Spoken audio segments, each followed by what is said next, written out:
आज जो जंग आप देख रहे हो ये सिर्फ ईरान और इजराइल की जंग नहीं है।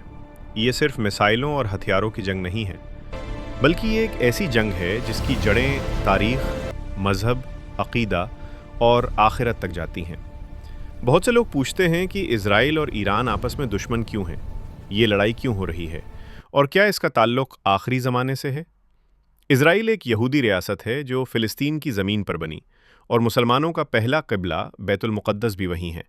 मुसलमानों के लिए बैतुल मुक़द्दस सिर्फ ज़मीन का टुकड़ा नहीं, बल्कि एक मुक़द्दस मुकाम है जहाँ से हमारे नबी हज़रत मोहम्मद सल्लल्लाहु अलैहि वसल्लम मेराज पर गए थे। दूसरी तरफ ईरान खुलकर फ़िलिस्तीन का साथ देता है और इजराइल को रियासत मानता ही नहीं। इसी वजह से इजराइल ईरान को अपना सबसे बड़ा दुश्मन समझता है। आज मिडिल ईस्ट में जो कुछ हो रहा है वो सिर्फ पॉलिटिक्स नहीं है, इसके पीछे मजहबी जज्बात भी हैं। ताकत की जंग भी है, तेल की जंग भी है और ज़मीन की जंग भी है। लेकिन मुसलमानों का एक अक़ीदा ये भी है कि आखिरी ज़माने में बड़ी बड़ी जंगें होंगी, फितने होंगे और फिर दज्जाल का ज़ुहूर होगा। बहुत से उलमा ये बात कहते हैं कि जब दुनिया में जुल्म बहुत बढ़ जाएगा, मुसलमान कमज़ोर हो जाएंगे और बैतुल मुक़द्दस के इलाके में बड़ी जंगें होंगी, तो ये आखिरी ज़माने की निशानियों में से हो सकता है। हम ये नहीं कह सकते कि ये वही जंग है, लेकिन ये ज़रूर कह सकते हैं कि दुनिया जिस तरफ जा रही है, हालात जिस तरह बन रहे हैं, वो हमें आखिरी ज़माने की निशानियां ज़रूर याद दिलाते हैं। इजराइल क्यों इतना मजबूत है? अमेरिका क्यों उसका साथ देता है? मिडल ईस्ट में बार बार जंग क्यों होती है? ये सिर्फ इत्तेफाक नहीं हो सकता। इसके पीछे बड़ी प्लानिंग, बड़ी सियासत और बड़ी ताकतों का खेल है। और मुसलमान के लिए सबसे ज़रूरी ये नहीं कि वो सिर्फ न्यूज़ देखे, बल्कि ये है कि वो अपने ईमान की फ़िक्र करे, क्योंकि जब फितनों का दौर आता है तो तलवार से ज़्यादा ईमान बचाना मुश्किल होता है। हो सकता है हम उस दौर के करीब हों, हो सकता है अभी वक्त हो, ये इल्म सिर्फ अल्लाह को है।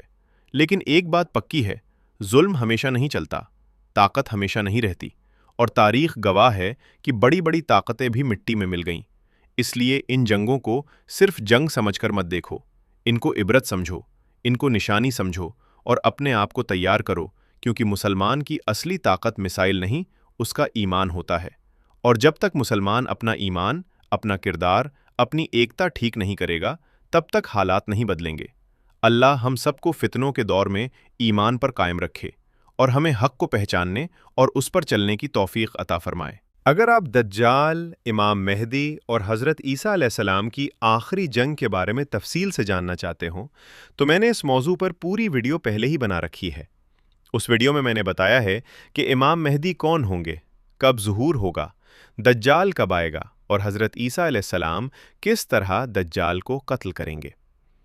आज मिडल ईस्ट में जो जंगें चल रही हैं, बहुत से लोग इनको आखिरी ज़माने की निशानियों से जोड़कर देखते हैं। इसलिए ये मौजू हर मुसलमान के लिए समझना बहुत ज़रूरी है। अगर आप हकीकत जानना चाहते हो, सिर्फ सुनी सुनाई बातों पर नहीं, बल्कि इस्लामी रिवायात की रोशनी में पूरी कहानी जानना चाहते हो, तो मेरी प्रोफाइल पर जाएं और दज्जाल, इमाम मेहदी और हज़रत ईसा अलैहिस्सलाम वाली वीडियो ज़रूर देखें। हो सकता है हम उस दौर के करीब हों, हो सकता है अभी वक्त हो, लेकिन एक मोमिन को आने वाले फितनों के बारे में इल्म होना चाहिए।